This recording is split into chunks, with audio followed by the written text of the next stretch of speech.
దేవుని మహాకృపను బట్టి దేవుడే మార్గాలు సరళం చేస్తూ ఈ విధంగా మీ ముందుకు మమ్మల్ని నడిపిస్తూ ఉన్నాడు.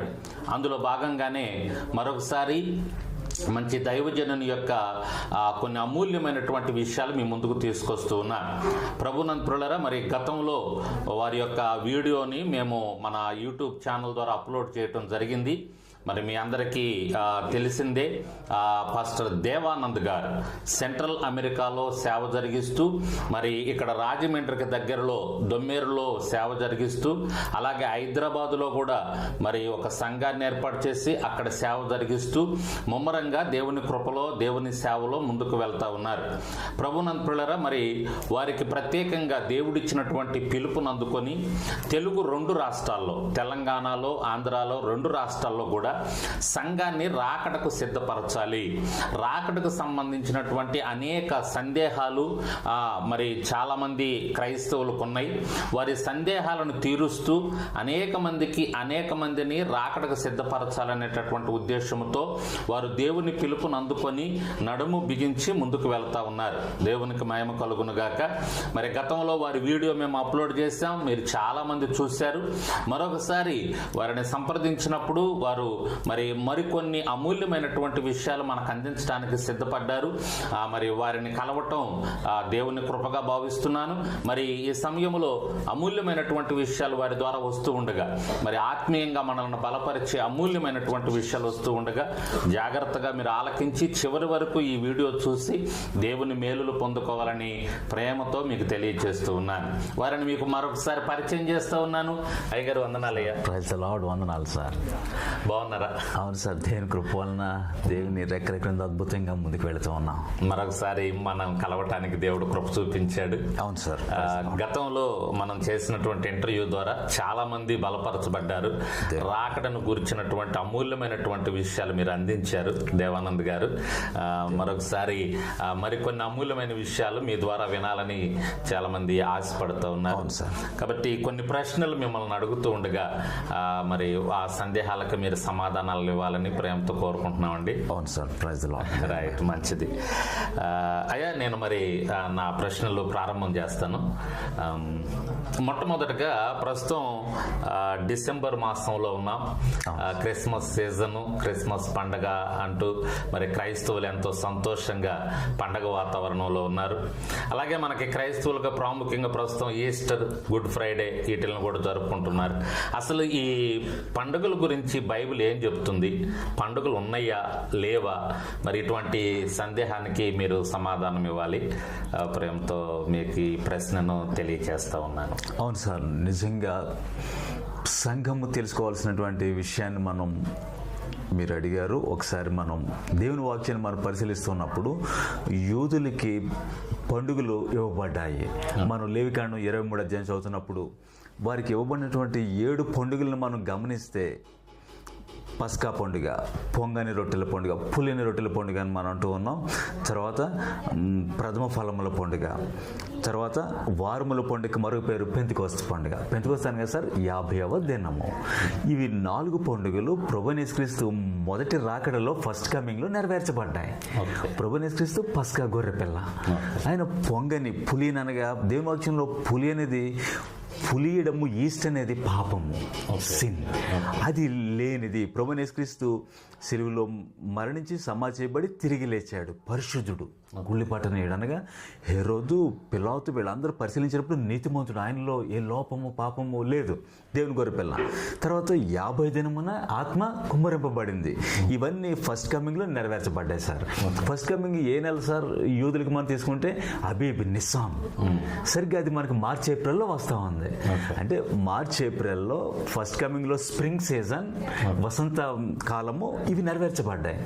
తర్వాత సార్ వాళ్ళకి మరలా చెప్పబడ్డాయి. తర్వాత పండుగ వాళ్ళకి బోరుధ్వనుల పండుగ అనగా ఫీస్ట్ ఆఫ్ ట్రంపెట్స్, బోర్లు ఊదబడతాయి. తర్వాత 6వది ప్రాయశ్చిత్తార్థ పండుగ, ఫీస్ట్ ఆఫ్ అటోన్మెంట్, ప్రాయశ్చిత్తం.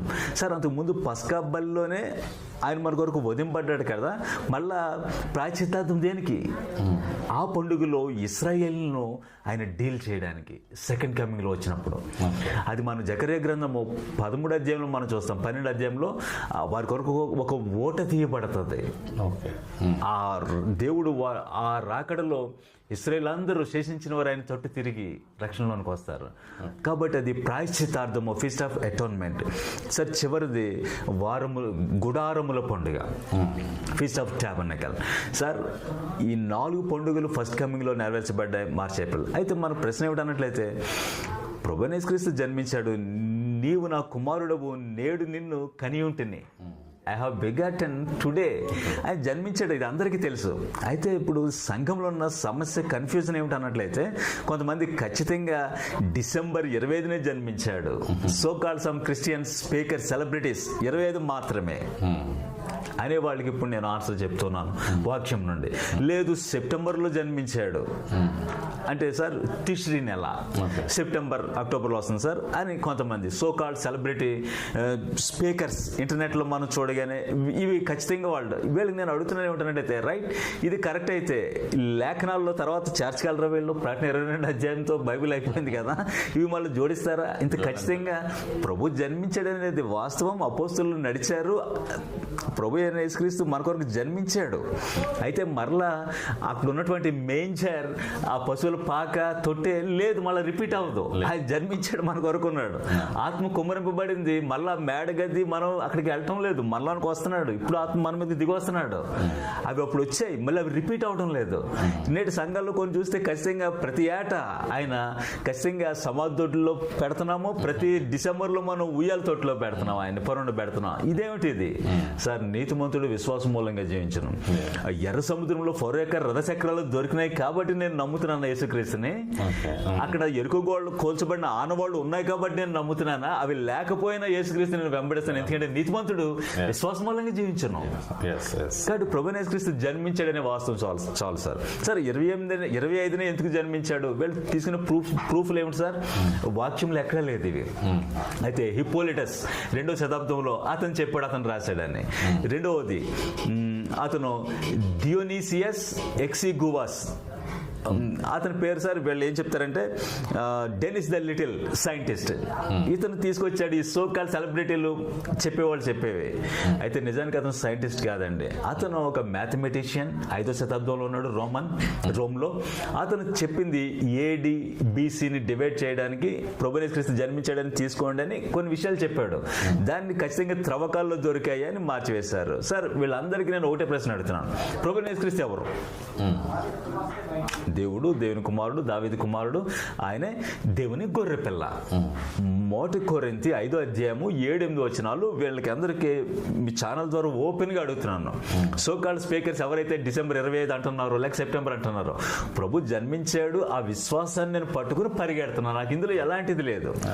అయితే క్రైస్తవులకు పండుగలు ఉన్నవి అది చెప్పడానికి ముందు మీకు చెప్తున్నాను. ప్రభువైన యేసుక్రీస్తు పస్కా గొర్రెపిల్ల అయితే సార్ ఏం చెప్తుంది? నిర్గమకాండం 12వ అధ్యాయం 6వ వచనంలో పస్కా గొర్రెపిల్ల అనేది ఈ నెలలో మొదటి నెల మీకు మొదటి దినము అని చెప్పినప్పుడు అది నిస్సాన్, మార్చ్ ఏప్రిల్ సార్. పస్కా గొర్రెపిల్ల ప్రభువైన యేసుక్రీస్తు అయి ఉండాలంటే ఒకటి వితౌట్ బ్లెమిష్, అది నిర్దోషంగా ఉండాలి. అది ఎలా ఉండాలి? గొర్రెపిల్ల 1 year old, 1 సంవత్సరం అయి ఉండాలి సార్. పస్కా గొర్రెపిల్ల 1 year old మాత్రమే తీసుకోవాలి. ల్యాంబో 1 year old అంటే సార్ ఎప్పుడంటే అది నిస్సాన్ నెల, మార్చ్ ఏప్రిల్లో. అది ఖచ్చితంగా మార్చ్ ఏప్రిల్లోనే పస్కా గొర్రెపిల్ల చనిపోవాలి. నిస్సాన్లోనే, అబీబ్లోనే, నిస్సాన్లోనే జన్మించి ఉండాలి సార్. అర్థమైంది సార్? పస్కా గొర్రెపిల్ల 2 అవి ఆ రిక్వైర్మెంట్స్ క్వాలిఫై అవ్వాలి, ఎలాంటి లోపం ఉండకూడదు, నో బ్లెమిష్. రెండవది 1 year old అయి ఉండాలి, నిస్సాన్లోనే జన్మించాలి, నిస్సాన్లోనే చనిపోవాలి. ప్రభువైన యేసుక్రీస్తు పస్కా గొర్రెపిల్ల అయితే ఎక్కడ డిసెంబర్లో జన్మిస్తాడు? ఇప్పుడు చెప్పండి సార్. కాబట్టి మనకి పేతురు తన 2వ పత్రిక 2వ అధ్యాయంలో రాస్తూ రూపాంతర కొండ మీద తాబోరులో రూపాంతరం చెందినప్పుడు మోషే మరియు ఏలియాలు ప్రత్యక్షమయ్యారు. అప్పుడు పేతురు చెప్తున్నాడు, ఇక్కడ 3 పర్ణశాలలు కడదాం అంటున్నాడు. కానీ ప్రభు ఏం చెప్పి పైనుండి స్వరం వచ్చింది, ఈయన కుమారుడు, ఈయన మాట మీరు వినండి, ఈయనంది నేను ఆనందించున్నాను. కాబట్టి విగ్రహారాధనకు వెళ్ళకూడదు సార్. నెహుస్టాస్ అనేది ఒకటి ప్రతిమ ప్రభువైన క్రీస్తు వాళ్ళే స్తంభం మీద ఎత్తబడింది. మోషే ఎత్తాడు, అప్పుడు సర్పకోట తిన్న వాళ్ళందరూ రక్షణలోనికి వచ్చారు, అది చూసి బ్రతికారు. తర్వాత అదే నెహుస్టాను 2 రాజుల గ్రంథం 18 అధ్యాయంలో రాజైన హిజ్కియా దాన్ని స్మాష్ చేశాడు, డిస్ట్రాయ్ చేశాడు. అది లేదు, అంటే ఐడిల్ వర్షిప్ లేదు చర్చెస్లో.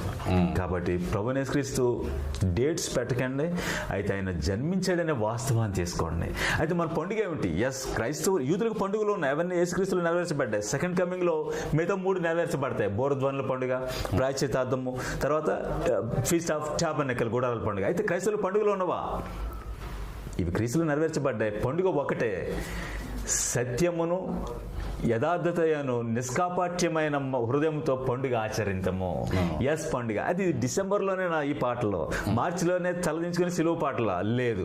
ప్రతిదినము నిష్కాపట్యము నిర్దోషత్వంతో సత్యమను రొట్టెతో పులిని రొట్టె పండుగ ఆచరించము. ఎస్ సార్, నిర్దోషంగా నడవటం, యేసుక్రీస్తు సిలువనెత్తుకు నడవటం, ఇదే మన పండుగ. దేవునికి స్తోత్రం. ఎస్, అంటే ఒక క్రైస్తవునికి ప్రతిరోజు పండగే. ప్రతిరోజు సార్ నీతిమంతుడు విశ్వాస మూలంగా జీవించిన నివసిస్తున్న కాలం నీతిగా పండుగే.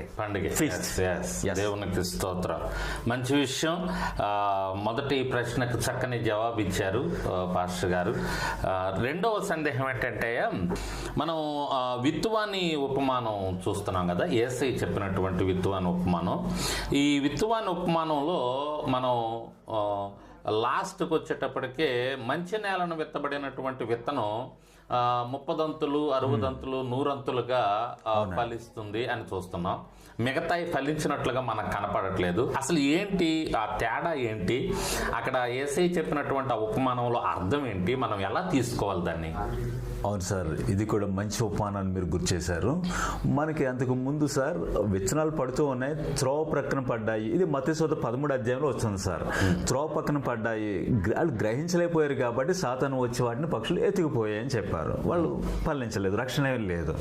రెండవది అవి రాతి నేలను పడ్డాయి, వేరు వచ్చింది కానీ అది లోతు మను లేనందున అది కూడా ఫలించలేదు.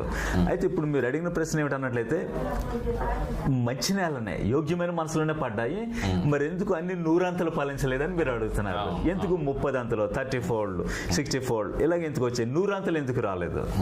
సార్, నేటి సంఘాలు మనం ఆలోచించాల్సింది ఏమిటన్నట్లయితే, ప్రకటన గ్రంథము 7 సంఘాల గురించి, ఆశయమైన టర్కీలో ఉన్న సంఘాల గురించి మాట్లాడుతున్నప్పుడు సార్ 3 అధ్యాయానికి వచ్చేసరికి సార్దిస్ అనే సంఘము, అక్కడ ఏం చెప్తున్నాడంటే, నీ క్రియలు నువ్వు జీవించుచున్నావు అన్న పేరు మాత్రమే ఉన్నది.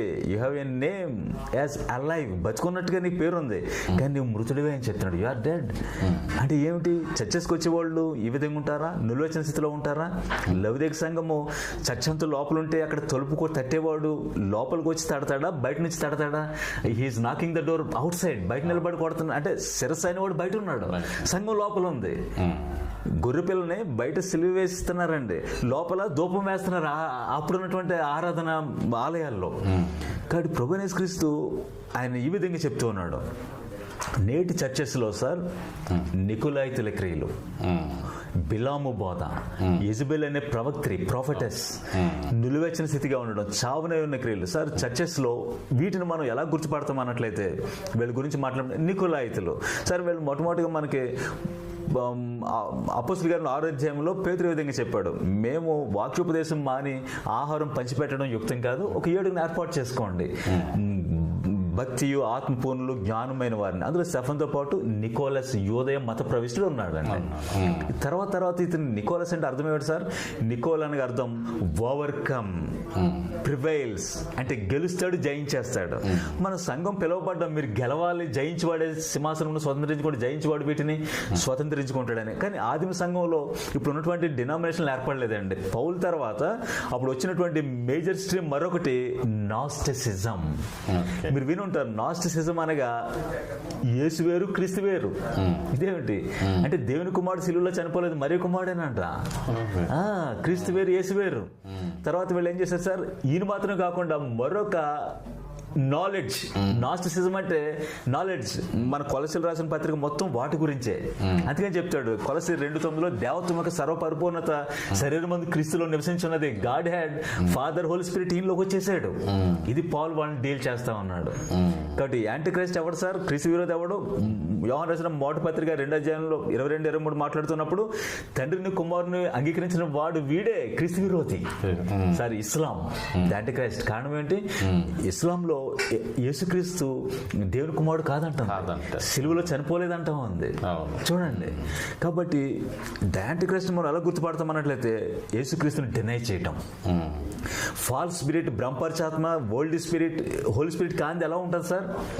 యోహాను రాసిన మొదటి పత్రిక 4 యేసే క్రీస్తు అయి ఉన్నాడు, ఆయన శరీరధారిగా వచ్చాడని ఎవడు అంగీకరించడో వాడే క్రీస్తు విరోధి, దేవుని సంబంధి కాదు. కాబట్టి సార్ నేటి సంఘాల్లో వీటిని ఎలా గుర్తుపడతాం అన్నట్లయితే బిలాం బోధ ఏమిటి సార్? మీరు దేవుని ప్రజలను ఇశ్రాయేలుని శపించలేము కాబట్టి వాళ్ళ దేవుడే వాళ్ళని మొత్తుతాడు, వాళ్ళు పాపం చేయిస్తే పాపం చేయించండి, వాళ్ళే వాళ్ళ దేవుడిని చంపుతాడు, తీర్పు తీరుస్తాడు, చంపుతాడు. కాబట్టి సార్ చర్చెస్లో ఉండగా యెజబెల్ బోధ ఏమిటి సార్? మీరు ప్రార్థనకు రండి, అయితే పాపాలన్నీ చేసేయండి, మీరు ఎలాగైనా జీవించండి, ఎందుకంటే ఆల్రెడీ దేవుడి మిమ్మల్ని యాక్సెప్ట్ చేసేసాడు. దీన్నే హైపర్ గ్రేస్ సార్. నేటి సంఘాల్లో ప్రాస్పెరిటీ. నేటి సంఘాల్లో నువ్వు అంగీకరించావు ప్రభుని, ఎలాగైనా జీవించు సార్. ఇదే మిస్టరీ బబులోనికి దారి తీస్తా ఉంది. ద స్పిరిట్ ఆఫ్ దీన్ని యెజబెల్, దీన్నే మరొకటి సార్ మనం అనుకునేది అస్టారోత్. సార్ ఒక విషయాన్ని మీరు చెప్పారు కదా, పండుగలు ఈస్టర్ అంటున్నాం సార్. ఈస్టర్ అంటే అసలు అర్థం ఏంటి సార్ చెప్పండి? సోకాల్డ్ ఈస్టర్ శుభాకాంక్షలు అన్నారు సార్. ఈస్టర్ అంటే అస్టారోత్ దేవత, అసలు రిజరెక్షన్ అని కాదు. అయితే తిరిగి లేచాడు. ఒక పర్టికులర్గా ఒకరోజు చెప్పి ఆ రోజే లేచాడని చెప్పడం ఏంటి? అది ఈస్టర్ అనే పేరే బైబిల్లో లేదు. కాబట్టి రిజరెక్షన్. రెండోది సార్ గుడ్ ఫ్రైడే అంటున్నాం. గుడ్ ఫ్రైడే సార్ నిజంగా ఫ్రైడే అయితే సార్ మనకి మత్తయి సువార్త 12:40 యోనా వల్లే ప్రభువైన యేసుక్రీస్తు 3 దినములు 3 రాత్రులు భూగర్భంలో ఉంటాడు సార్. కౌంట్ చేయండి, శుక్రవారం నుంచి శుక్రవారం 3 పగలు 3 రాత్రులు, శుక్ర శని ఆదివారం అంటే సోమవారం లేచి ఉండాలి. వీళ్ళు అన్నట్టు గుడ్ ఫ్రైడే కరెక్ట్ అయితే సార్ ఆయన బుధవారం అయి ఉండొచ్చు, గురువారం ఉండొచ్చు. నిజానికి ఆయన చనిపోయాడు, అది చాలు. అపోస్తుల పౌలు శ్రద్ధలే సార్. బర్త్డే గురించి ఆలోచిస్తే బైబిల్ అంతట్లో బర్త్డే గురించి ఎన్ని వచనాలు ఉన్నాయి సార్ చెప్పండి మీరు? మన వ్యూవర్స్ వినేవాళ్ళు చెప్పండి, ఎన్నిసార్లు వాళ్ళు బర్త్డే పుట్టినరోజు గురించి ప్రస్తావించాడు? 2 సందర్భాలు సార్. ఒకటి ఆదికాండం 40 అధ్యాయంలో ఎవరు సార్? ఫరో రాజు. 40 ఆదికాండము 40 వచనానికి వచ్చేసరికి అప్పుడు కూడా ఒక వ్యక్తిని అతను ఉరివేసి చంపేశాడు. అతను బేకర్, రొట్టెలు చేసేవాడిని, ఒక రాజు, ప్యాగన్ కింగ్. రెండవ సార్ మత్తయి సువార్త 14:6 హేరోదు బర్త్డే చేసుకున్నాడు. అప్పుడు ఎవరిని చంపాడు సార్? హేరోదు జాన్ ద బాప్టిస్ట్ ని చంపించాడు. ఇది మినహాయిస్తే ఏ యోధా రాజులు కానీ ఇశ్రాయేల్ రాజులు కానీ ఎక్కడా లేదు. కాబట్టి సార్ ప్రభువైన యేసుక్రీస్తు జన్మించాడు, నేడు నేను కనిండి సార్. ఏదైనా ఒకటి జరిగిందంటే ఎలా తెలుస్తుంది మనకి? 2 థింగ్స్. ఒకటి ప్లేస్ అండ్ టైం. పలానా చోట జరిగింది అనడానికి ఇదే చాలు, place and time. Sir place ఎక్కడ ప్రభు జన్మించాడు? బెత్లెహేమ్. టైం క్రైస్తరాగుస్తూ. చలండి చరిత్ర పుటలో రోమ చక్రవర్తులుగా అతను ఉన్నాడు, ఆ కాలంలో జన్మించాడు, ప్రజల సంఖ్య రాయబడింది. ఎస్, నీతిమంతుడు విశ్వాస మూలంగా జీవించండి సార్. కాబట్టి 30 దంతులు 60 దంతులు 100 దంతులు రావడానికి కారణం కొంతమంది అగ్ని వల్ల మండటం లేదు సార్, నిలువెచ్చని స్థితిలో పడిపోతున్నారు. ఉమ్ము వేయని ఉద్దేశించాడంటే ఉమ్ము అంతకు ముందు ఊయకుండా మన నోట్లోనే ఉంటుంది మంది, మరి ఊసినప్పుడు దాన్ని తీసుకోం. కాబట్టి ఊసాడంటే దేవుడు ప్రమాదం. కాబట్టి సిలువనెత్తుకు నడవాలి. గిఫ్ట్స్ కంటే ఫ్రూట్స్ మీద దృష్టి పెట్టండి. ఆత్మఫలం ఫలించినోడు, తను క్రూసిఫై చేసుకుని నడిచినాడు, ఆయనతో పాటు ఉంటాడు సార్. కాబట్టి యోగ్యమైన మనసులు అంగీకరించాం. అయితే కొంతమంది 100 ఫలించలేరు. కారణం ఇస్సాకు దేవుని చిత్తం చేస్తూ తిరిగి ఐగుప్తుకి వెళ్ళలేదు కాబట్టి అతను కరువులో కూడా 100 ఫలించాడు. కాబట్టి తండ్రి చిత్తం చేసేవాడు ఫలిస్తాడు.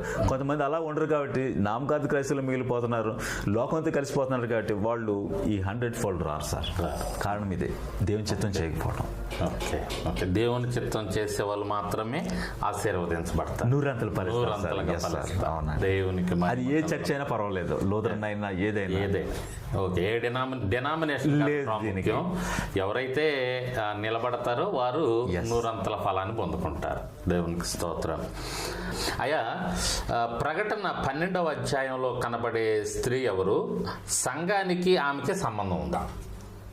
ఎస్ సార్, నిజంగా ప్రకటన గ్రంథం 12వ అధ్యాయంలో మనం ఒక స్త్రీ సూర్యుని ధరించి, ఇది పరలోకమందు సూచన, కాళ్ళ క్రింద చంద్రుడు, 12 కిరీటములు అనే స్త్రీని మనం చూస్తాం సార్. సాధారణంగా మనం దేవుని వాక్యం చదువుతున్నప్పుడు ఉమెన్, స్త్రీ ఇజ్రాయెల్కి సంబంధించింది. సంఘము అని చూసినప్పుడు పవిత్రమైన కన్యక, చాస్టైజ్ వర్జిన్, ప్యూర్ వర్జిన్. అలాగే మరొక స్త్రీ గురించి కూడా మనకు కనపడుతూ ఉంటుంది. ప్రకటన గ్రంథం 17వ అధ్యాయంలో మహావేశ్య అని, గ్రేట్ హోర్ అని. అయితే నిజానికి ప్రకటన గ్రంథంలో ఉన్న ఆ 12వ అధ్యాయంలో ఉన్నటువంటి స్త్రీ ఆమె గురించి మాట్లాడుతూ సూర్యుని ధరించటము, చంద్రుడు పాదముల దగ్గర 12 నక్షత్రములు. సార్, ఇది మనం చూసినప్పుడు ఆమె మగ శిశువుకు జన్మనివ్వటం, ఆ మగ శిశువు సర్వలోకాన్ని ఇనుపు దండంతో ఏలే వాడు ప్రభువైన యేసుక్రీస్తు ఆయన. అయితే ఆమె ఎవరు? మనకి ఆదికాండం 37వ అధ్యాయంలో సార్ యోసేపు ఒక కళ వచ్చింది, ఒక స్వప్నం. యోసేపు టీనేజ్ బాయ్గా ఉన్నప్పుడు ఈ విధంగా చెప్పాడు, సూర్యుడు చంద్రుడు 11 నక్షత్రాలు అతనికి సాగిలిపడి నమస్కరించాయి. అప్పుడు యాకోబు వెంటనే చెప్పాడు, సూర్యుడు అంటే చంద్రుడు అంటే తల్లి తండ్రి నేను, నీ 11 మంది సోదరులు నీకు నమస్కారం చేస్తామరా అని గద్దించాడు, కానీ మనసులో పెట్టుకున్నాడు. అది తర్వాత ఏంటంటే సార్, సూర్యుడు చంద్రుడు అని చెప్పినప్పుడు అది ఆ స్త్రీ ఇజ్రాయెల్ నేషన్. మరొకటి చెప్పాలంటే జెరూసలేం సిటీ, యెరూషలేం. ఎందుకన్నట్లయితే ఆ తర్వాత ఆమె జన్మనిచ్చింది బిడ్డకి, ప్రభువైన యేసుక్రీస్తు. తర్వాత అక్కడ ఉన్నటువంటి ఘట సర్పం, మహాఘట సర్పము 7 తలలు, దానికి 10 కిరీటములు ఉన్నాయి.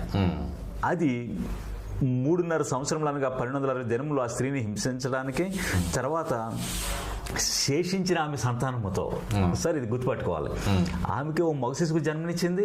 రెండోది శేషించిన ఆమె సంతానం ఎవరన్నట్లయితే మనకు అదే ప్రకటన గ్రంథం 12వ అధ్యాయము 17వ వచనంలో దేవుని ఆజ్ఞలు గైకొనుచు యేసును గురించి సాక్ష్యం ఇచ్చే ఆమె సంతానము, రామినెంట్.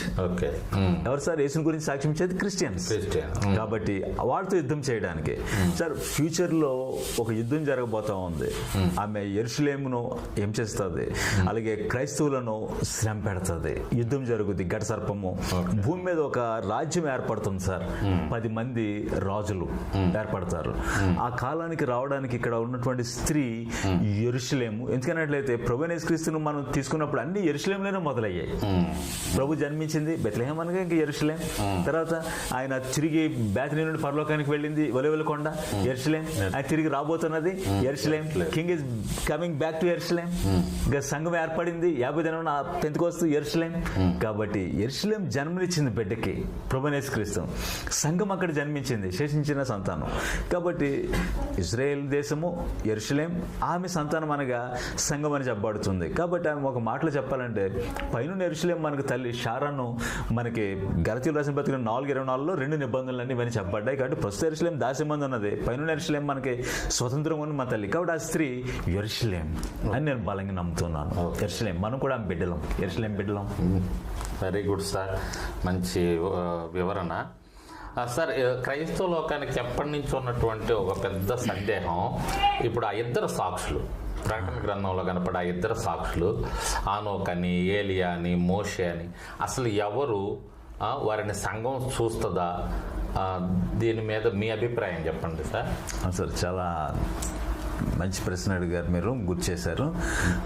2 సాక్షులు, 2 విట్నెసెస్ గురించి చాలా కామెంటరీస్ ఉన్నాయి సార్, రకరకాల మనం వింటూ ఉన్నాం. మీరు చెప్పినట్టుగా హనోక్ అని, మోషే అని, లేదు ఏలి అని ఇలా చెప్తున్నారు సార్. అయితే మనం దేవుని వాక్యం చదువుతూ ఉన్నప్పుడు వాళ్ళ గురించి మన ప్రస్తావన మొట్టమొదటిగా మనకి జకర్యా గ్రంథం 4వ అధ్యాయం 11వ వచనంలో ఉంటుంది సార్. జకర్యా 4:11లో వీళ్ళు సర్వలోక నాథునికి ప్రక్కన 2 ఒలీవ చెట్లని, బంగారపు తైలముని వీళ్ళు పోస్తూ ఉన్నారని, బంగారపు కొమ్ముల నుండి తైలం వస్తూ ఉందని అభిషేకం పొందిన వారు అని ఉంది సార్. ఇదే విషయం మనకి ప్రకటన గ్రంథం 11:4లోకి వచ్చేసరికి వీరు సర్వలోకానికి ప్రభు అయిన వారి యొక్క నిలిచిన 2 ఒలీవ చెట్లను కూడా మళ్ళీ వాళ్ళని ప్రస్తావించబడి ఐడెంటిఫై చేశారు అక్కడ. కాబట్టి అక్కడ జకర్యా చెప్పాడు వీళ్ళ గురించి. ఏమై ఉంటారు సార్, వీళ్ళ పరిచర్ని చూస్తే మనకి క్లూ, హింట్ దొరుకుద్ది అండి. వీళ్ళు ఇష్టమైనప్పుడల్లా ఆకాశాన్ని మూసివేస్తారు, వర్షం రావాలన్నా రాకూడదన్నా అగ్నిని రప్పించేస్తారు. ఇది ఒకటే. రెండవసారి వీళ్ళు నీళ్లను రక్తంగా మార్చేస్తారు. వీళ్ళు నానా విధమైన తెగుళ్ళ చేత అప్పుడు ఉన్నటువంటి ప్రజలను బాధించగలరు వీళ్ళు. అని వీళ్ళు సూచక్రియలు అద్భుతాలు అని చెప్తూ ఉన్నారు. సార్ ఇవి రెండు మనం తీసుకున్నప్పుడు మలాకి పుస్తకం 4వ అధ్యాయంలో మనకి 4వ అధ్యాయంలో ఉన్నటువంటి చిన్న అధ్యాయంలో ఇద్దరు గురించి ప్రస్తావించబడింది. ప్రభువు నియమింపబడినటువంటి ఆ ఇనుప కొలిమి ఆ రాబో ఉగ్రత దినం రావడానికి ముందు మోషే ధర్మశాస్త్రాన్ని జ్ఞాపకం చేసుకోండి. ఓకే, ధర్మశాస్త్రం మళ్ళీ జ్ఞాపకం చేసుకోమని ఎందుకు చెప్పాడు? ధర్మశాస్త్రం జ్ఞాపకం చేసుకోండి. రెండవది నా ప్రవక్తని ఏలియాను పంపిస్తాను నేను రావడానికి రాకడకు ముందని. సార్ మళ్ళీ ఇద్దరు ప్రాఫెట్లు. మరి వీళ్ళిద్దరు సార్ మనం ప్రభువైన క్రీస్తు రూపాంతరం చెందినప్పుడు కొండ మీద, తాబోర్ కొండ మీద మోషే మరి ఏలియా కనిపించి ఆయన నిర్గమం గురించి, ప్రభువా నువ్వు ఈ విధంగా నువ్వు రాకడ గెత్సేమనే తోటలో ఎలా ఉంటుందని బహుశా మాట్లాడుతూ ఉండవచ్చు ఆయన శ్రమల గురించి. ఇద్దరు మళ్ళీ వచ్చారు. కాబట్టి సార్ నేను నమ్ముతూ ఉన్నది ఈ క్లూస్ హింట్స్ ద్వారా నిజానికి హనోకు కూడా మరణం చూడకుండా వెళ్ళిపోయాడు ఏలియా ఇలాగైతే వాళ్ళ పరిచర్ని బట్టి వాళ్ళు మోషే మరియు ఏలియా ప్రవక్తలు సార్. వాళ్ళు ఎప్పుడు వస్తారు అన్నట్లయితే అంటే మీరు ఆ రూపాంతరం చెందిన దగ్గరది ఆధారం చేసుకొని చెప్పగలుగుతున్నారా? రెండవది మలాకి పుస్తకం 4వ అధ్యాయంలో మీరు మోషే ధర్మశాస్త్రం జ్ఞాపకం చేసుకోండి. రెండవది ఏలియాని నేను పంపిస్తాను ప్రభు రాకడకు ముందు అన్నారు. కాబట్టి వీళ్ళిద్దరూ రెండవది పరిచర్య సార్. వీళ్ళ పరిచర్య, వీళ్ళు ఆకాశాన్ని మూయగలరు, అగ్ని దిగి వస్తుంది. ఏలియా చేశాడు పరిచర్య, ఆకాశాన్ని మూసేశాడు. అలాగే మోషే కూడా కావాల్సినట్టుగా ఆయన నీళ్లను రక్తగా మార్చడం, ఈజిప్ట్లో జరిగినటువంటి ఆ మిరకల్స్ అన్ని కూడా మోషే ఉన్నాడు సార్. కాబట్టి వీళ్ళిద్దరు అది. అయితే వీళ్ళ పరిచర్య యెరూషలేములో జరుగుద్ది సార్ 3.5 సంవత్సరముల కాలము. అది ఎప్పుడు జరుగుద్ది? సంఘం ఏమైనా చూస్తుంది అన్నట్లయితే సార్ యెరూషలేము ఇప్పుడు జరుగుతున్న యుద్ధాల్లో ఒక యుద్ధంలో ఓడిపోద్ది. జకర్యా 14:2 ప్రకారం అందులో ఓడిపోయినప్పుడు సార్ టెంపుల్ కడతారు. ఇజ్రాయెల్ 3rd టెంపుల్ అంటున్నాం. పాలస్తీనా సెపరేట్ స్టేట్ ఏర్పడుద్ది. ఇవి జరిగినప్పుడు సార్ ఈ ఇద్దరు సాక్షులు వస్తారు. వీళ్ళు మోషే ఏలియాకి ఐడెంటిఫైగా కనపడుతున్నారు. బహుశా వీళ్ళు అయ్యి ఉండొచ్చు, ఎక్కువ అవకాశాలు కనపడుతున్న వీళ్ళు యెరూషలేములో పరిచయం చేస్తారు గోనెపట్టు కట్టుకుని 3.5 సంవత్సరంలో. అప్పుడు క్రీస్తు వీధి మరొక ప్రక్కన ప్రభుకి వీళ్ళిద్దరు ఉంటే, మరో ప్రక్కన the anti Christ falls profit వాళ్ళిద్దరు అటువైపు ఉంటారు, ఇటువైపు వీళ్ళిద్దరు ఉంటారు. ఓకే, మనం చూస్తాం, సంఘం చూస్తుంది. అయితే ఇప్పుడు ర్యాప్చరు సెకండ్ కమింగ్ రెండు వేరా, లేదా గొర్రె పెండ్లి విందు ఎప్పుడు జరుగుద్ది? అవును సార్, నిజానికి సార్ మనం చర్చెస్లో ర్యాప్చర్ అనే పదం సాధారణంగా వింటూ ఉన్న ప్రభు రాకడ ఎత్తబడటము, అలాగే ప్రభు వస్తాడు సెకండ్ కమింగ్ అనేది, ఇవి రెండు మనకు తరచుగా వినపడుతూ ఉన్నాయి. ఇవి రెండు మనం చూస్తూ ఉన్నప్పుడు ర్యాప్చర్ అనేది ఆలోచిస్తే మనకి తెస్సలోనికీయులకు రాసిన పత్రిక 4:17 దేవుని బోరుతో ప్రధాన దూత శబ్దంతో, అలాగే కొరింథీ 15:51-52 మనం కడబోరుతో రెప్పపాటులో మార్పు చెందుతాము అని చెప్తూ ఉన్నాడు. అందుకని మనం చూసినప్పుడు ఆయనతో పాటు ఇక్కడ పరిశుద్ధులతో వస్తాడు, దూతలందరూ ఆయనతో పాటు వస్తారని చెప్పబడింది. రెప్పపాటులో మనం మారుతాం. అయితే ఆయన ఎక్కడికి వస్తాడు సార్? భూమి మీదకి రావటం లేదు, పూర్తిగా ఆకాశం మధ్యలోనికి వస్తున్నాడు. మనం వెళ్ళి మేఘముల మీద కలుసుకుంటాం. అయితే ఆయన కూడా మేఘం మీద వస్తున్నాడు, మనం ఆయన కలుసుకుంటాం. ఇది ర్యాప్చర్, కొనుకోబడటం అది. అయితే ప్రకటన గ్రంథము 19:5-6-7 వస్తున్నప్పుడు పరలోకం తెరవబడింది. తెల్లని అశ్వము మీద కూర్చున్న ఒకడు ఆయన వస్తున్నాడు. పరలోకపు సేనలో ఆర్మీ ఆయన వెనక వస్తూ ఉంది తెల్లని వస్త్రాలు ధరించి. ఇక్కడ దశలోని రాసిన పత్రిక 4:17 ఆయన దేవుని బోరుతో ఆయనతో పాటు పరిశుద్ధులు వస్తున్నారు, దూతలు వస్తున్నారు. కానీ అక్కడ వేరే సందర్భంలో ఆర్మీ వస్తూ ఉంది. ఆర్మీ వచ్చేది అక్కడ క్రీస్తు విరోధితో ఆయన వార్ చేయడానికి, యుద్ధం చేయడానికి, అబద్ధ ప్రవక్త క్రీస్తు విరోధితోటి. అది సెకండ్ కమింగ్, అది ఫైనల్ కమింగ్. అప్పుడు ఆయన భూమి మీదకి ఒలివల కొండ మీదకి అడుగు పెడతాడు. అయితే ర్యాప్చర్ అనేది రెప్పపాటులో మనం తీసుకుని వెళ్ళిపోతాడు. అయితే ఆకాశంలో మనం కలుసుకుంటాం. అయితే అక్కడి నుంచి మనం గొర్రెపిల్ల పెండ్లి విందు ఆయన దగ్గరికి వెళ్ళిపోతాం. ప్రకటన గ్రంథం 19 అయితే సార్ ఇక్కడ మీరు అడిగిన ప్రశ్న ఏమిటన్నట్లయితే ఈ ర్యాప్చర్కి సెకండ్ కమింగ్కి గ్యాప్ ఎంత ఉంటుంది? మనకు వాక్యం చెప్పట్లేదు కానీ, అయితే ఈ ర్యాప్చర్ జరిగేది ఎప్పుడన్నట్లయితే సంఘం శ్రమలకు ముందు వెళ్ళిపోతుందా అంటున్నారు కదా. లేదు సార్, 100% మనం శ్రమల గుండా వెళ్తాం. మీకు ప్రూఫ్ చెప్పాలంటే 2 తెస్సలోనికీయులకు రాసిన పత్రిక 2 ఉంది సార్. మొదట ప్రస్తుతం సంబంధించి నాశనపాత్రుడు పాపురుషుడు బయలుపడితేనే కానీ ఆ దినము రాదు. ఆయన మన యుద్ధకు రావటం, మనం ఆయన యుద్ధ కలుసుకోవటం, దీన్ని ఆధారం చేసుకుని. అలాగే సార్ ఆయన వచ్చినప్పుడు ర్యాప్చర్, ఆయన వచ్చినప్పుడు రిజరెక్షన్ జరుగుద్ది, పునరుద్ధానము. అందులో సార్ ప్రకటన గ్రంథం 20:4-5-6 చదువుతున్నప్పుడు ఆ రిజరెక్షన్ లో ప్రతిమకు నమస్కరించిన వాళ్ళు, యాంటిక్రైస్ట్కి లోబడిన వాళ్ళు, ముద్ర వేయించుకున్న వాళ్ళు కూడా, వేయించుకోకుండా తిరస్కరించిన వాళ్ళు కూడా, చంపబడిన వాళ్ళు అప్పుడు లేస్తారు. అంటే ర్యాప్చర్ అనేది after mark of the beast. Sir సంఘమా గుర్తు చేసుకోండి, శ్రమలు గుండా మనం వెళతాము, యాంటిక్రైస్ట్ ని, ఫాల్స్ ప్రాఫిట్ మనం చూస్తాము. వాళ్ళు ఉన్నారు, త్వరలో తెర మీదకి వాళ్ళు వస్తారు, మనం వాళ్ళని చూస్తాం, ఈ శ్రమలు గుండా వెళతాం. వీటి తర్వాత ర్యాప్చర్ జరుగుద్ది. అయితే పాత్రలు సార్, మనకి ప్రకటన గ్రంథం 16వ అధ్యాయంలో పాత్రలు కుమ్మరం పడతాయి, అవి దేవుని ఉగ్రత సార్. అయితే ఈ సంఘము పడే శ్రమలు సాతాను ఉగ్రత, దాని గుండా మనం వెళ్తాం, కానీ దేవుని ఉగ్రతకు మనం గురికాము. ఈ రెండింటికి మధ్యలోనే మనం వెళ్తాము. పాత్రలకు ముందు అనమాట, అందులో మనం ఉండవు. ఎందుకన్నట్లయితే నోహు వలే ఉంటుంది సార్. నోహు ఓడలోనికి వెళ్ళిన తర్వాత కదా నాశనం అయ్యారు తరం మిగిలిన వాళ్ళు. లోతు వాళ్ళ కుటుంబం బయటకు వచ్చాక కదా అగ్నిగంధకాలు వచ్చినాయి. రాహబ్ అని వేసిన తప్పించినప్పుడు కదా ఎరుకోని మొత్తం కాల్చివేశారు వీళ్ళు. కాబట్టి నీతిమంతులు తప్పించబడతారు. కాబట్టి మనం ఎత్తబడిన తర్వాత అప్పుడు దేవుని ఉగ్రత పడుద్ది.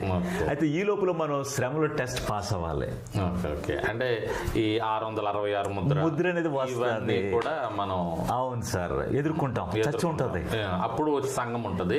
ఇది అయిన తర్వాత మనం ఎత్తబడిన తర్వాత అప్పుడు కుమ్మరించబడతాయి.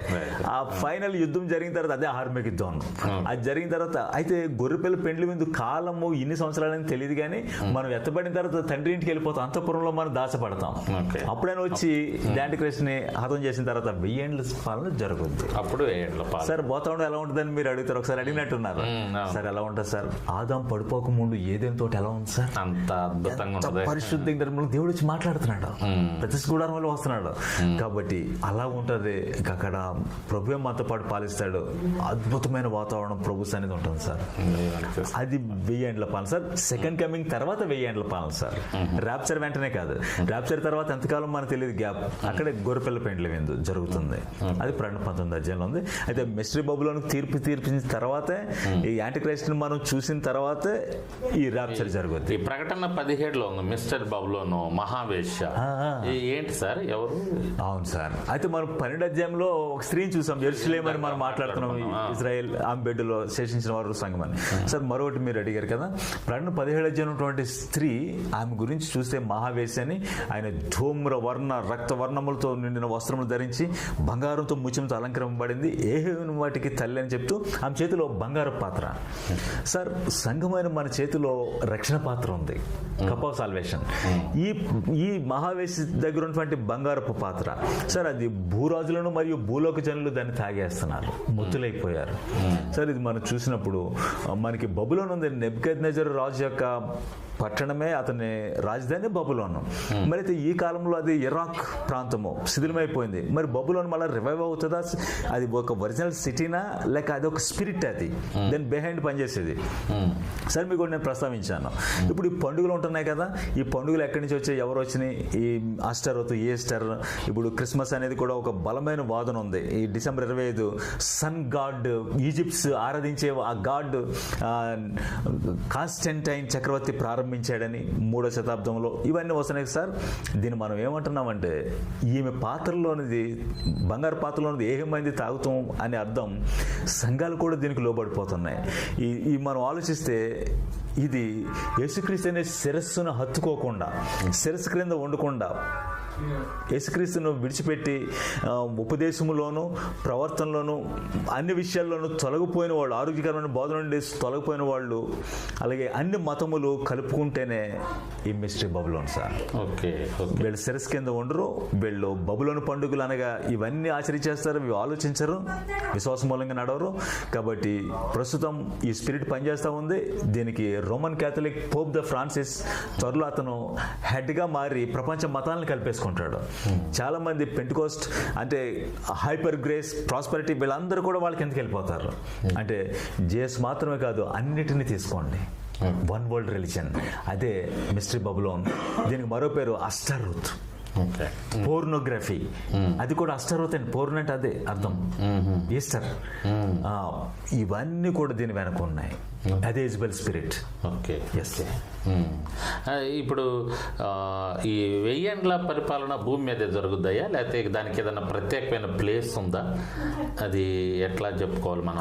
సార్, మనం దేవుని వాక్యం చూస్తున్నప్పుడు యెషయా గ్రంథం 11వ అధ్యాయంలో ప్రభువైన యేసుక్రీస్తు 5-6 వచనాలకు వెళ్తున్నప్పుడు ఆయన పరిపాలిస్తాడు. అక్కడ గొర్రె పిల్ల, తర్వాత తోడేలు, ఎలుగలు ఇవన్నీ కూడా కలిసి వెళతాయి, సింహం ఎద్దువలే గడ్డి మేస్తాయని ఇవన్నీ చెప్తున్నాడు. తర్వాత 65వ అధ్యాయం ప్రకటన యెషయా గ్రంథంలోను కొన్ని వచనాలు ఇవి మనం తీసుకుంటున్నప్పుడు సార్, సెకండ్ కమింగ్ తర్వాత అంటే హార్మిగిద్దోన్ తర్వాత ఈ భూమి మీదే యెరూషలేములో 1000 సంవత్సరంలో మొదలవుతుంది సార్ మిలీనియం. ఈ భూమి మీదే అప్పుడు శేషించిన ప్రజలు ఈ దేహాలతో వెళ్తారు, మనం మహిమ దేహాలతో వెళ్తాం. కాబట్టి ఈ భూమి మీదే యెరూషలేములో 1000 ఏండ్ల పైన యెరూషలేము, ఆ యెరూషలేం మీదకి దిగొచ్చేస్తుంది. ఈ యెరూషలేం రాజధాని. ఇప్పుడు చిన్నపిల్లలు ఉంటారా అందులో? సార్ ఖచ్చితంగా అందులో మన వాక్యం చదువుతున్నప్పుడు యెషయా గ్రంథం 11వ అధ్యాయం నుంచి చదువుతున్నప్పుడు బాలుడు సైతము 100 ఏండ్ల గలవాడై మృతి చెందాడని ఉంటుంది. అంటే క్రైస్తవులు చనిపోరు, రక్తమాంసంలో మనం ఉండము, మహిమ దేహాల్లో ఉంటాం. అప్పుడు శేషించిన వాళ్ళు, యుద్ధంలో మేల్కొన్న వాళ్ళు కొంతమంది అందులోకి వెళ్తారు. ఇప్పుడు హార్మిగిద్దోన్ యెరూషలేం కేంద్రంగా జరుగుతుంది సార్ ఇది. కానీ కొంతమంది బతుకుంటారు, వాళ్ళు అందులో ప్రవేశిస్తారు. అయితే మీరు అడిగిన ప్రశ్నకి చిన్నపిల్లలుగా చనిపోతే పరలోకం వెళ్తారని అడుగుతున్నారా మీరు? అవును. ఇప్పుడు ఆల్రెడీ కొంతమంది చనిపోయినారు. దేవుని పిల్లలు, దేవుని నమ్ముకున్నటువంటి కుటుంబాల్లో కూడా చిన్నపిల్లలుగా ఉన్నటువంటి వాళ్ళు, మరి అన్యుల కుటుంబాల్లో కూడా చిన్నపిల్లలు, యుద్ధాలు జరుగుతున్నప్పుడు కదా మామూలుగా. నిజంగా సార్, మంచి ప్రశ్న. నిజంగా ఇటు మిడిల్ ఈస్ట్ లోను, యుక్రెయిన్ లోను పిల్లలు చనిపోతున్నారు, క్రిస్టియన్ చర్చెస్ లో పడిపోతున్నారు. అయితే సార్ క్యాథలిక్స్ ఒకటి తీసుకుని వచ్చారు సార్. పిల్లలు చనిపోయారా, వాళ్ళకి బాక్సం లేదు కాబట్టి పరలోకం వెళ్ళరు, కాబట్టి శ్రమలు గుండా వెళ్తారు. పర్గేటరీ పేరు విని ఉంటారు. అది దాటుకోవడానికి వాళ్ళ పేరు చెప్పి ఇక్కడ బాప్సం తీసుకోండి, దానికి రుసుము కట్టండి, మేము ఇస్తాం అనేది తీసుకొచ్చారు సార్. ఇది ఫాల్స్ టీచింగ్. అయితే సార్ ఒక ప్రశ్న ఏమిటి, పిల్లలు వెళ్తారా? మనకి ప్రతిసారి వాక్యాన్ని బేస్ చేసుకుని మనం మాట్లాడాలి, హింట్ లేకపోతే ఆగిపోదాం. క్లూ మనకి ఏమిటి సార్, మనకి మత్తయి 18వ అధ్యాయంలో మీరు మార్పు నొంది బిడ్డల వంటి వారు అయితేనే కానీ దేవుని రాజ్యంలో ప్రవేశించరు అన్నాడు. ఆయన చెప్తూ బిడ్డలు వెళ్తారని, బిడ్డల్లో మనం మారాలంటున్నాడు. అంటే బిడ్డల నుంచి నేర్చుకోవాల్సి ఉంది. వాళ్ళు క్వాలిఫై అవుతున్నారు బిడ్డలు అంటే ఏ వయసు దాకా అని ప్రశ్న వస్తూ ఉంటుంది. తర్వాత మీరు ఈ బిడ్డలు పరలోక ముందు నా తండ్రి ముఖాన్ని చూస్తున్నారు అంటున్నాడు. ఈ బిడ్డలను చేర్చుకున్నవాడు నన్ను చేర్చుకున్నాడని అంటున్నాడు. సార్ ఇది మనం తీసుకుంటున్నప్పుడు ప్రభువైన యేసుక్రీస్తు తండ్రి పనుల్లో ఎప్పుడు మొదలు పెట్టాడు సార్? పరలోక తండ్రి పనులు మందిరంలో ఎప్పుడు కూర్చున్నాడు? 12వ ఏట. 12వ ఏటలో కాడి ఎత్తుకోవటం అని యూదులు ధర్మశాస్త్రం నేర్చుకునే వయసు మొదలైందని అర్థం. సార్ నేను వాక్యాన్ని తెలుసుకుంది ఏమంటానట్లయితే 12 సంవత్సరాల కింద, ఇప్పుడు 13-14 ఏళ్ళు వచ్చిన వాళ్ళు పోర్నోగ్రఫీ చేస్తున్నారని మనం ఇంటర్నెట్లో చూస్తున్నాం. 10-12 ఏళ్ల ప్రాయం వాళ్ళు సార్ పసి బిడ్డలే. వాళ్ళు చనిపోతే బాప్తిసం అక్కర్లేదు, దేవుని రాజ్యంలో వాళ్ళు ఉంటారు, తీర్పు దేవునిది. అయితే వాళ్ళు నరకానికి మాత్రం వెళ్ళరు. చిన్న బిడ్డలు దేవుని రాజ్యంలో ఉంటారు. సార్ ఇప్పుడు ఈ ప్రత్యక్షపు గుడారం ఉంది కదా, అది ఎందుకు ఇచ్చాడు? దాని నుండి సంఘం నేర్చుకోవాల్సిన పాఠం ఏంటి ఈ ప్రత్యక్షపు గుడారం నుంచి? సార్ నిజంగా పెద్ద సబ్జెక్ట్, అదే చాలా టైం తీసుకుంటుంది. కానీ మీకు సార్ క్లుప్తంగా కొన్ని విషయాలు చెప్తాను. నిజానికి ఖచ్చితంగా తెలుసుకోవాల్సింది సార్ టాబర్నకల్, ప్రత్యక్ష గుడారం. సార్ ఇది వినగానే మనం చర్చస్లో ఏమనుకుంటారు, ఏదో పాత నిబంధన కదా, మోషే కాలంలో ఇచ్చాడు కదా, అరణ్యంలో ఇచ్చాడు కదా, ఇప్పుడు మనకు అవసరమే ఏంటి అనుకుంటారు కదా సార్. సార్ అసలు ప్రత్యక్ష గుడారము మోషేకి దేవుడు ఎందుకు ఇచ్చాడు, ఏది చూపించాడు? కొండ మీద నీకు చూపించబడిన మాదిరి చొప్పున ఈ గుడారం నిర్మించని చెప్పాడు. అంటే ఇది ఒక మాదిరి దేన్ని చూపించాడు సార్? మీకు ఇంకో విషయం నేను చెప్తున్నాను. ప్రస్తుతము మనము హెబ్రీ రాసిన పత్రిక 9వ అధ్యాయం చదువుతున్నప్పుడు సార్, ఆ హెబ్రీ గ్రంథకర్త బహుశా పౌలు అయి ఉంటాడు, ఈ విధంగా చెప్తూ ఉన్నాడు. ప్రభువైన యేసుక్రీస్తు అహరోను క్రమంలో 8వ అధ్యాయం కూడా చదువుతున్నప్పుడు యాజకుడు కాదు, అహరోను క్రమంలో యాజకత్వం చేసే వాళ్ళు ఉన్నారు. కాబట్టి ఈయన ఆదిలో చేరాడు, భూమి మీద ఉండగా ఈయన యాజకుడిగా అనబడ్డాడు. ఈయన మెల్కీసెదెకు క్రమం ప్రకారం నిరంతరం యాజకుడైనాడు. ప్రభువైన యేసుక్రీస్తు తన స్వరక్తం తీసుకుని ఎక్కడికి వెళ్ళాడు సార్? ఈ మోషే గుడారంలోకి వెళ్ళాడా? వెళ్ళలేదు, పరలోకపుకి వెళ్ళిపోయాడు. నిజమైన గుడారం అంటున్నాడు. అంటే పరలోకంలో ఉన్న గుడారం ఆ టైప్ టైపాలజీ ప్యాటర్న్ భూమి మీద ఒకటి చూపించాడు. సార్ టాబర్నకల్ అంటే అర్థం ఏంటి సార్? డ్వెల్లింగ్ ప్లేస్, నివాస స్థలం. అంటే ఏ నివాసము అంటే ఇశ్రాయేల్ సర్వ సమాజంలో దేవుడు మీ మధ్య నేను నివసించడానికి పరిశుద్ధ స్థలము నిర్గమకాండం 25:8 చెప్తున్నాడు, నేను మీ మధ్యన వాసం చేస్తాను. తర్వాత సార్ ఇదే ఫుల్ఫిల్మెంట్ ఎక్కడ సార్? మనకి ప్రకటన గ్రంథం 21:3 దేవుని నివాసం మనుషులతో కూడా ఉన్నదే, దేవుడు వారితో కాపురం ఉంటున్నాడు, దేవుడు వారికి దేవుడే ఉండి వారితో ఉంటున్నాడు, Emmanuel, God with us. Sir ఇప్పుడు చూడండి, ఈ టాబర్నకల్ ఇచ్చిన తర్వాత ఎన్నో ఉపకరణాలు ఉంటున్నాయి సార్, ఫర్నిషింగ్స్ ఇవన్నీ ఉంటున్నాయి కదా, బలిపీఠం దగ్గర నుంచి మందసం వరకు. మందసం దేవుని నివాసం. సార్ మోషే గుడారము క్రమంగా ఏమైంది సార్? యెహోషువ తర్వాత ఏమైంది? న్యాయాధిపతుల గ్రంథం వచ్చింది కదా, అప్పుడు అది షిలోహులోనికి వచ్చింది, ప్రామిస్డ్ ల్యాండ్లో. అప్పుడు ఏలి, సమూయేలు వీళ్ళందరూ ఉన్నారు. తర్వాత అక్కడ ఏమైంది సార్? ఈ సమూయేలుకి ముందు ఫిలిస్తీన్లు వేళ్ళ మీదకి వచ్చి మందసానికి తీసుకుని వెళ్ళిపోయారు. రైట్, ఇంకా గుడారము ఉపకరణాలు ఇంకా లేవు, మందసం మాత్రం మిగిలింది, తీసుకుని వెళ్ళిపోయారు. సార్ తర్వాత మందసం ఎక్కడికి వచ్చిందండి? ఇది మందసం అబీనదాబు గృహంలో 20 సంవత్సరాలు ఉందండి మందసం. తర్వాత మనసు ఎక్కడికి వచ్చింది సార్? దావీదు తీసుకురావాలనుకున్నాడు. అయితే లేవీలు కాకుండా ఎద్దుల బండి మీద తీసుకురావడానికి వెళ్ళాడు, సైన్యాన్ని తీసుకుని వెళ్ళాడు మిలిటరీ పవర్ తోటి. కానీ దేవుడు అది కాదని చెప్పాడు, చూపించలేదు. తర్వాత అతను అప్పుడు మందసము ఒబేదెదోము ఇంటి దగ్గర 3 నెలలు ఉంది. ఆ తర్వాత ఏమైంది? దావీదు తీసుకుని వచ్చి ఇప్పుడు మోషే గుడారం కాదు, దావీదు గుడారం వేసి మంచం మాత్రమే ఉంది, ఇంకా బలిపీఠం లేదు, ఇంకేమీ లేదు. ఆ మంచం ముందు 288 మొదలైన గాయకులు 4,000 మందిని పెట్టి, మ్యూజిషియన్స్ అండ్ సింగర్స్, వాద్యములు వాయించే వాళ్ళు అందరినీ రాత్రి పగలు వర్షిప్, బలులు లేవు. సార్ ఇప్పుడు అర్థం ఏమిటన్నట్లయితే ఆమోస్ గ్రంథం 9వ అధ్యాయానికి వచ్చేసరికి పడిపోయిన దావీదు గుడారం నేను మరలా లేపుతానని చెప్పాడు. కాబట్టి సార్ మందసము ప్రభువైన యేసుక్రీస్తుని చూపెడతా ఉంది. ప్రభువైన యేసుక్రీస్తు క్రిస్మస్ మనం మాట్లాడుతున్నాం కదా, అర్థం ఏంటంటే Emmanuel, God with us. Good news ఏమిటి? దేవుడు మనకు తోడుగా వచ్చాడు. బ్యాడ్ న్యూస్ ఏమిటి? దుర్వార్త, యెహోవాని ఎడబాసాడు, కృప నీకు తోడుగా లేదు. కాబట్టి మన అందరి కోసం వచ్చాడు. సార్ ఇప్పుడు ప్రత్యక్ష గుడారం ఏంటన్నట్లయితే ఒకటే, ఇంక ఏమీ లేవు, ఒకటే దేవుని గొర్రె పిల్ల, ఇక వేరే బలు లేవు, ఒకటే సదాకాలం బలి. కాబట్టి ప్రభువైన యేసుక్రీస్తు మనలో. అయితే మన దేహము దేవుని గుడారం అయిపోయింది. ఇదే ప్రత్యక్ష గుడారం, సాక్ష్యం గుడారం. మందసం ప్రభువైన యేసుక్రీస్తు లోపలికి వచ్చేసాడు. అయితే ఇప్పుడు మనం నిరంతరం వర్షిప్ చేయాలి, ఆరాధన చేయాలి. ఇక్కడ మీకు ఇంకో విషయం తెలియజేయాలి సార్. ప్రత్యక్ష గుడారం అంటే ఎన్ని భాగాలు సార్? 3. ఆవరణం, court, holy place, most holy place. పరలోకంలోకి వెళ్ళినప్పుడు కూడా సార్ దేవుడి సింహాసనం మందసం ఉన్న చోట అందరము ఉండమండి.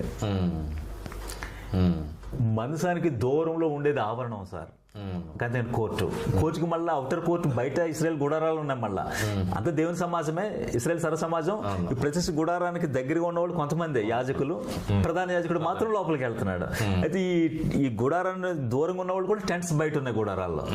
కాబట్టి దేవుని సింహాసనానికి రక్షింపబడిన వాళ్ళే కోట్ల మంది దూరంగా ఉంటారు, పరలోకంలో ఎప్పుడో కానీ ఆయన చూడలేరు. చూడండి, పరలోకి వెళ్ళిన వాళ్ళు కూడా కోర్టులో ఉంటారు, ఎక్కడో దూరంగా, తెల్లని వస్త్రాలు మాత్రమే. కొంతమంది యాజకులు లోపలికి వెళ్తున్నారు, అంటే పరిచర్య చేసేవాళ్ళు, దేవునితో కొంచెమైనా నడిచిన వాళ్ళు.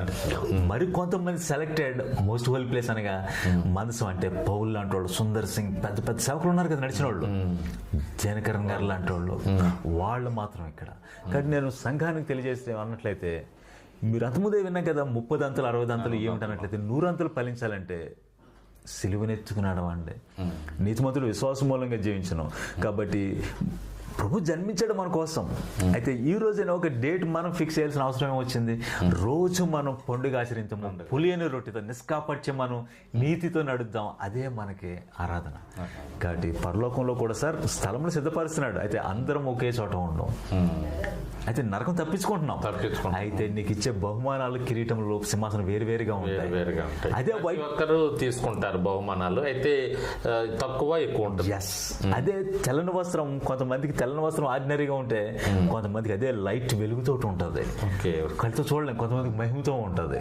సరే అప్పుడు కూడా మనస్సాక్ష్యం ఉంటుంది, బాధపడతాం, అయ్యో జీవించలేకపోయామే, ఆ రోజు సిలువ మోయలేదు కదా. చాలా అద్భుతమైనటువంటి విషయాలు చెప్పారయ్యా.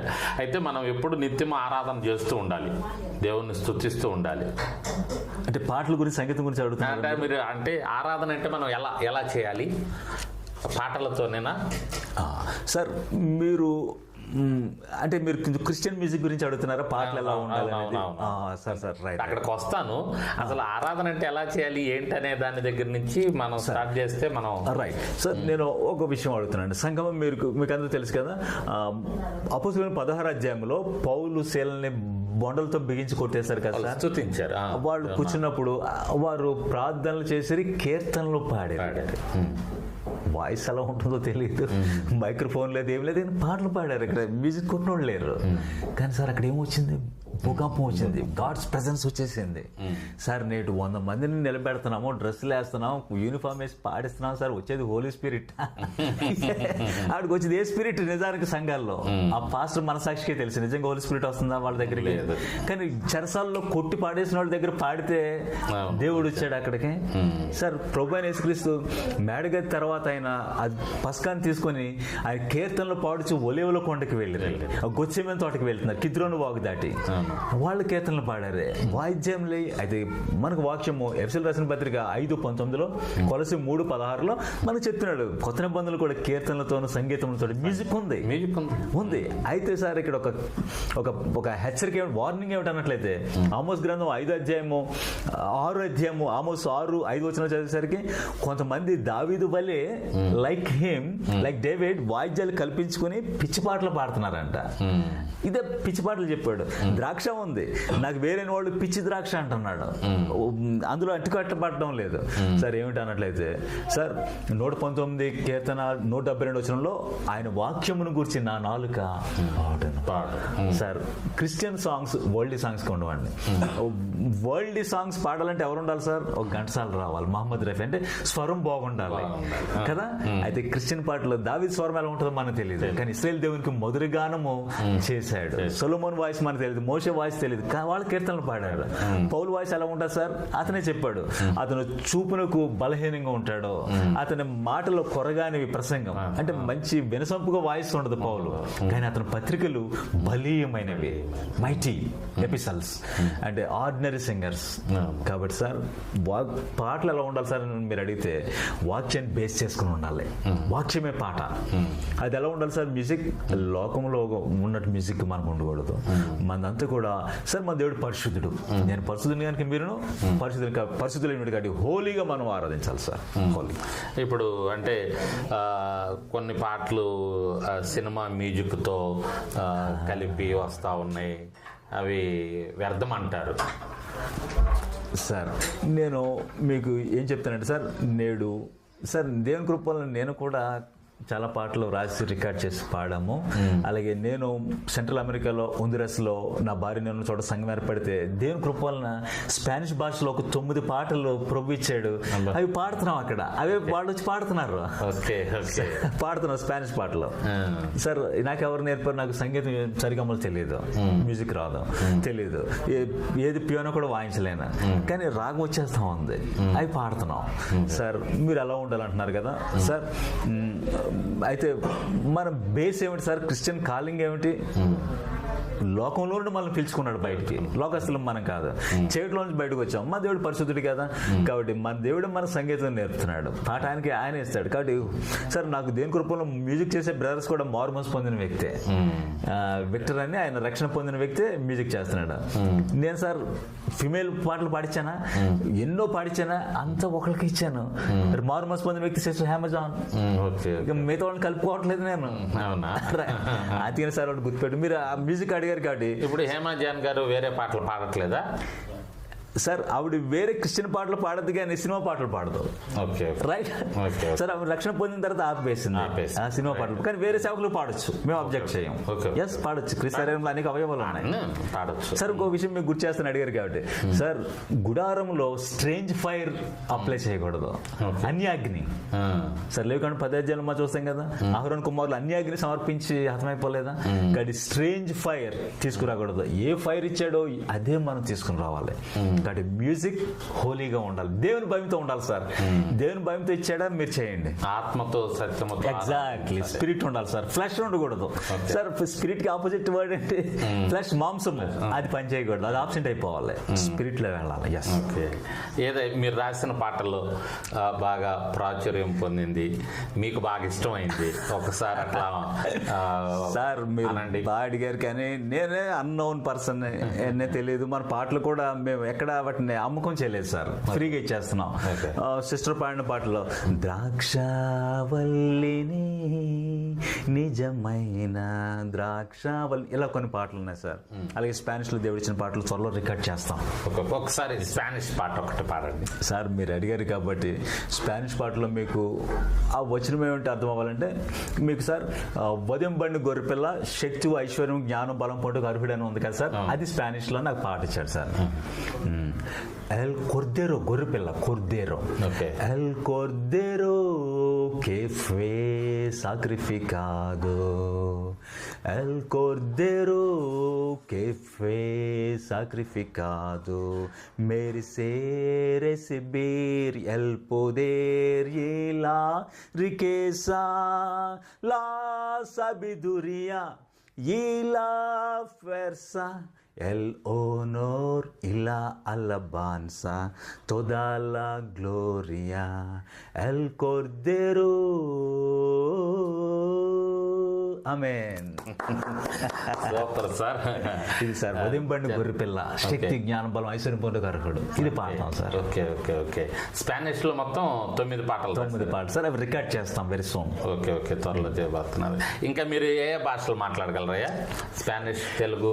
సార్ తెలుగు మా మదర్ టంగ్ సార్, మనం మాట్లాడుతున్నాం చక్కగా. దేని రూపంలో కొంచెం ఇంగ్లీష్ మాట్లాడతాను సార్, హిందీ, స్పానిష్. మరి నా భార్య బిడ్డలకి తెలుగు రాదు పూర్తిగా, చిన్న 2-3 మాటలే, కానీ వాళ్ళు స్పానిష్ మాట్లాడతారు. ఇక నాకు స్పానిష్ కూడా దాదాపు నేను ఆన్సర్లు చేస్తూ ఉంటాను సార్. తమిళ్ నాకు అర్థం అవుతుంది, బెర్గ్మన్స్ పాటలు నాకు ఇష్టం. Okay okay. తమిళ్ నాకు అర్థం అవుతుంది, తమిళ్ కూడా పాడతారు. బెర్గ్మన్స్ పాటలు నాకు బాగా ఇష్టం. ఏది ఆయన పాడిన పాటలు మీకు ఏది బాగా ఇష్టం? బాగా ఇష్టమైన పాట సార్ బెర్గ్మన్స్ నేను పర్సనల్ కలిసానండి రాంచీలో ఒకసారి, మా సిస్టర్ వాళ్ళు ఉన్నప్పుడు. మెడ్రాస్ కదా ఉండేది, మెడ్రాస్ అయినా అప్పుడు అక్కడ రాంచీ మీటింగ్ జరిగింది 2002-2003 ప్రాంతంలో. స్టేజ్ దిగి అందరూ వెళ్ళిపోతుంటే నేను కలవడానికి వెళ్ళినప్పుడు చెప్పారు, ఈ బ్రదర్ మీ పాటలు పాడతాడా అని చెప్తే, అప్పుడు 100 పాటలు నేను పాడేస్తాను పుస్తకం చూడకుండా. బెర్గ్మన్స్ పాటలు ఆయన తమిళ్, తెలుగు పాటలు బెర్గ్మన్స్ సరిగ్గా ఉండవు, తమిళ్ మనం వినాలి సార్. అది ఆత్మ సత్యంతో ఆరాధించాను. అప్పుడే తంబి అని చెప్పి, నీకు గాడ్ ఇస్ విత్ యూ, నా పాటలు పాడుతున్నావు అంటే దేవునితో ఉంటాడని చెప్పాడు సార్. చాలా అద్భుతమైన పాటలు ఉంటాయి అతని పాటల్లో. నాకు ఇప్పటికీ యేసుక్రీస్తు నామం మీద పాడానంట. ఆ నామము ఎంత ఉన్నతమైంది అందులో రాసినప్పుడు అందులో ఉంటుందండి. కర్తర్ నామం ఎన్ పుగలిడమే కర్తోడు துதித்திடுவேன் யெகோவாயிரே எல்லாமே பார்த்து கொள்வீர் கலங்கலப்பா நாங்கள் கலங்கலப்பா కర్తనామం. అద్భుతమైన చాలా బాగుంది. తెలుగులో కూడా బాగా వచ్చిందే. నేను సార్ తమిళ్లే వింటాను అతని, తెలుగులో ఆ స్థాయిలో లేవు. అవునవును, అంటే ఆయన కాబట్టి సార్ లిరిక్స్ అలా తర్జుమా అలాగా ట్రాన్స్లేట్ చేయటం లేదు. తమిళ్లో ఇంకా ఆత్మీయంగా. కరెక్ట్. Good good. చాలా అద్భుతమైనటువంటి విషయాలు మాకు తెలియజేశారు. దేవుడు ఇంకా మిమ్మల్ని బహుబలంగా వాడుకోవాలి. అనేక ప్రాంతాల్లో అనేక మంది సందేహాలు ఇంకా మీరు విడమరిచి వాటికి సమాధానం ఇవ్వాలి. అటువంటి జ్ఞానం కూడా దేవుడు మీకు ఇవ్వాలని మనస్ఫూర్తిగా మా ఛానల్ ద్వారా వీక్షిస్తున్న మేమందరం కూడా కోరుకుంటూ మీ కొరకు ప్రార్థన చేస్తాం సార్. Thank you sir. అందరికీ వందనాలు. మరొకటి, నేను ఎక్కడో విలేజ్ నుంచి హైదరాబాద్ రావడానికి కారణం, ఇక్కడ ఒక మనకు బ్రదర్ ఉన్నారు అగస్టిన్ అని, ఆయన ఫ్యామిలీ. అంటే ఇప్పుడు మీరు రాజమండ్రి విలేజ్ నుండి ఇప్పుడు హైదరాబాద్ ఒక టీమ్ తోటి వచ్చారు సార్, కొంతమంది బ్రదర్స్ వచ్చారు. ఇక్కడ మాకు ఒక చిన్న చర్చ్ ఒకటి ఏర్పడింది హైదరాబాద్ లో. తెలంగాణ మా మోటి చర్చ్ ఇక్కడ ఏర్పడింది. అగస్టిన్ గారిని మీకు చిన్న పరిచయం చేస్తాను. పేరు సార్, నేను బాడీ ఆఫ్ క్రైస్ట్ అని అనుకుంటున్నాను మొదటి నుంచి. అయితే నాకు అపోస్తుల గారు 20వ అధ్యాయము 24 వచనంకి వచ్చేసరికి దేవుని కృపా సువార్త యందు నా పొరుగును కృపా సువార్త యందు తుదిముట్టింపవలని నా ప్రాణం నాకు ప్రియమైనదిగా ఎంచుకోవడం లేదు. సార్ నేను ముంబైకి గాస్పల్ 2014లో తెలుగు రాష్ట్రాల్లో ప్రతి జిల్లా హెడ్ క్వార్టర్స్ అండి. సపోజ్ మాకు పశ్చిమ గోదావరికి ఏలూరు ఉండేది అప్పట్లో. అలా ప్రతి చోట మేము 24 జిల్లాలు ఉమ్మడి రాష్ట్రంలో అడుగుపెట్టే ఆదిలాబాద్, తిరుపతి కూడా అండి. మా బ్రదర్స్ పనిచేశారు. ఈస్టర్ గుడ్ ఫ్రైడేలో మేము మందిరాల్లో ఉండమండి. మేము బయటకు వచ్చేసి ఈస్టర్ రోజున తిరుపతిలో మేము సువార్త ప్రకటించాం. అన్నవరం, ద్రాక్షారామం. RSS మాకు వార్నింగ్స్ ఇచ్చారు ఫోన్ కాల్స్ చేసి, ఇక్కడ ఉండకూడదు, తీసేయండి నీ మనుషులని. ఇలా పనిచేసిన తర్వాత మేము ముంబైకి బయలుదేరాను సార్. ఇంగ్లీష్, హిందీలో పత్రికలు రాసి. ఇద్దరు బ్రదర్స్, అందులో ఒక బ్రదర్ ఇప్పుడు వచ్చాడు. అయితే ఆ రోజు నాకు యాక్సిడెంట్ జరిగింది భయంకరంగా. 3 రోజులు కోమలో ఉన్నాను. స్టిచెస్ పడినాయి ఇక్కడ 4. హెల్మెట్ పగిలి జరిగింది. అక్కడి నుంచి మేము తర్వాత దేవుడు నాకు చూపించాడు అనమాట. ఎండ్ టైమ్స్ పనిచేయి, సంఘాన్ని మేల్కొల్పు అనేది మేము ఇది భారంగా తీసుకుని ఒక టీమ్గా మేము కలిసి ఇక్కడ నుండి పనిచేస్తూ ఉన్నాం. అందులో ఇక్కడ సంఘం ఏర్పడింది. మీరు అనుసరిస్తే బ్రదర్ని మీకు పరిచయం చేస్తాను. ఓకే. ప్రియ వీక్షకులకు ఒక చిన్న మనవి, అదేంటంటే బ్రదర్ దేవానంద్ గారు సెంట్రల్ అమెరికాలో పరిచర్య చేస్తూ ఉన్నారు. అక్కడ నుండి రాజమండ్రి దొమ్మేరులో పరిచర్య చేస్తూ ఉన్నారు. వీరిని అనుసరిస్తూ వీరి యొక్క సువార్త విని, వీరి మాటలు విని హైదరాబాద్లో కొంతమంది ప్రేరేపించబడి వీరి మార్గంలో ముందుకు వెళ్తూ ఉన్నారు. వీరి వెనుక ఒక టీం ఉన్నారు. మరి ఆ టీం వారే మమ్మల్ని కూడా ఆహ్వానించడం జరిగింది. ఈ కార్యక్రమం వారు ఏర్పాటు చేయడం జరిగింది. కాబట్టి బ్రదర్ గారి కోరిక మేరకు ఇప్పుడు ఆ టీమును కూడా మీకు పరిచయం చేస్తా ఉన్నా. వారు వస్తారు. ఆ టీం వారు వచ్చి వారు ప్రార్థన చేస్తారు. ఆ ప్రార్థనతో మనం ఈ యొక్క కార్యక్రమాన్ని ముగించుకుందాం. ఓకే బ్రదర్, వారిని మీరు ఆహ్వానించండి. అవును సార్. Praise the lord. అందరికీ వందనాలు. దేవుని కృప వలన దేవుని కృపా సువార్త యందు మా పొరుగును తుదిముట్టించాలి అనే అదే భారము ఎసెన్స్ పౌలు కలిగిన అభిప్రాయం తీసుకొని మేము సువార్త పరుగు రన్ ద గాస్పల్ మినిస్ట్రీస్ అని ప్రారంభించాం. దాదాపు 17 సంవత్సరములు నిండుకుని 19 ఏటకు మేము వస్తూ ఉన్నాం. 2005లో చిన్న సంఘం ఎక్కడో ప్రారంభమై ఇప్పుడు మేము తెలుగు రాష్ట్రాల్లో, ప్రపంచంలో కొన్ని దేశాల్లో కూడా మేము పనిచేస్తూ ఉన్నాం దేవుని కృప వలన. ఈ సమయంలో బ్రదర్స్ టీం కొంతమందిని మీకు పరిచయం చేస్తూ ఉన్నాం. హైదరాబాద్లో మాకు ఏర్పడిన సంఘం అగస్టిన్. ఈ రైడ్ ద్వారా దేవుడు మాకు ఒక ద్వారాన్ని తెరిచాడు. సంఘము ఏర్పడింది. ఈయన ప్రార్థన చేస్తాడు మీ అందరి కోసం. జీవముల పేపాలకు తండ్రి, కనికర సంపన్నుడ, సర్వశక్తి మంత్రుడని యేసయ్య నీ నామమునకు మహిమ ఘనత ప్రభువులు అర్పిస్తున్నాం తండ్రి. ప్రభా, ఈ డిసెంబర్ 13వ తారీఖు తండ్రి ప్రభా కలుసుకుంటే నువ్వు ఇచ్చిన ఈ కృపను బట్టి నేను మరొకసారి ఈ నామమునకు మహిమ ఘనత ప్రభువులు అర్పిస్తున్నాను తండ్రి. ప్రభా, మా యొక్క ధ్యేయము తండ్రి ప్రభా రాకడకు సంఘమును సిద్ధపరచడంలో తండ్రి. అయా ప్రస్తుత కాలంలో ప్రభా సేవకులు మరి పరిగెడుతున్నారో మాకు తెలియదు, కానీ ప్రభా మేమైతే ప్రభా నీ పిలుపుని మేము అందుకున్నాం. ఆ పరుగుని మేము ప్రభా అందుకొని పరిగెడుతున్నాం తండ్రి, సంఘాన్ని ప్రిపేర్ చేయడానికి తండ్రి. మా పరుగులో ప్రభా మేము ఎక్కడ అలసిపోకుండా తండ్రి ప్రభా సంఘములు తండ్రి నిద్రపోతున్న సంఘాన్ని మేలుకొల్పడానికి మమ్మల్ని మంచి సాధనంగా మమ్మల్ని వాడుకొని మమ్మల్ని ముందుకు తీసుకొని అడుగుతున్నాం తండ్రి. ప్రభా ఈ పరుగులో ప్రభా నీ ఆలోచన, నీ చిత్తం ప్రభా ప్రతిప్రదంగా మేము ముందుకు తీసుకుని వెళ్ళడానికి నీ కృపను గురించుకొని ప్రభా రాబోయే దినాల్లో ఇంకా బహుబలంగా నీ సేవకులతో పాటు మేము కూడా ప్రభా ఆయా ప్రయాసాలు మేము కూడా పాలిభాగస్తులమే తండ్రి. అయా పౌలు వాళ్ళే ప్రభా మా పరుగును తుదముట్టించుటకు శక్తిని బలంలో అనుగ్రహించమని మా టీం అంతటిని ప్రభా నీ రెక్కల చోట భద్రపరిచి ప్రత్యేకంగా తండ్రి దినం జరిగిన ఇంటర్వ్యూ అంతట్లో నీ కృప అనుగ్రహించమని మహిమ పొందిన నజరేయుడైన యేసయ్య సర్వశక్తిని ప్రార్థించాలని వేడుకున్నాను తండ్రి. మన తండ్రి అయిన దేవుని యొక్క ప్రేమయు, ప్రభువైన యేసుక్రీస్తు యొక్క కృపయు, పరిశుద్ధాత్మక సహవాసము కూడి వచ్చిన మనందరికీ, తెలుగు సంఘములకు, సర్వలోకపు పరిస్థితులకు తోడై ఉండి ముడత కళంక మాటిది మరేది లేకుండా ఆయన మహిమలు రాకుడికి అందరినీ సిద్ధపరచును గాక. ఆమేన్. Praise the Lord. అందరికీ వందనాలు.